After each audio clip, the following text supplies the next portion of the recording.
За счет казахстанско-китайских проектов будет создано 20 тысяч рабочих мест. Все это новые проекты, речь о переносе грязных заводов или старых из страны в страну не идет. Заместитель премьер-министра Женис Касымбек прокомментировал ситуацию вокруг строительства китайских заводов на территории Казахстана. Я хотел бы сказать, что на сегодняшний день у нас 55 совместных казахстанско-китайских проектов, которые мы планируем в рамках индустриализации реализовать, пояснил он на пресс-конференции в правительстве.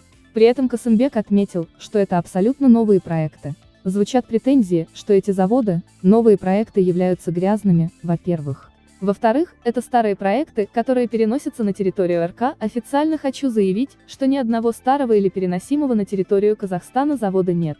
Все эти проекты являются новыми, подчеркнул замглавы Кабмина. В качестве примера он привел некоторые из них. Могу перечислить конкретно по каждому проекту. Буквально недавно в районе Капчагая открылась электростанция альтернативной энергетики, солнечная энергетика. 30 человек работают, все граждане Казахстана, абсолютно новое производство, это альтернативная энергетика. Мы к ней будем переходить. Сегодня в Казахстане до конца года будет уже 1000 мегаватт производится за счет ветра и солнца. Это мировой тренд, и мы здесь отказаться не можем.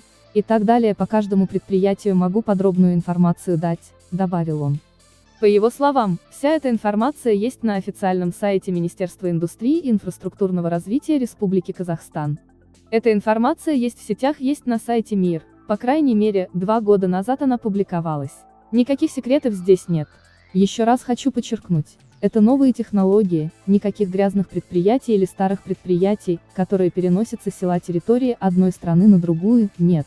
Все предприятия являются новыми. В целом, мы планируем в рамках этих предприятий создать до 20 тысяч новых рабочих мест, заключил Касымбек.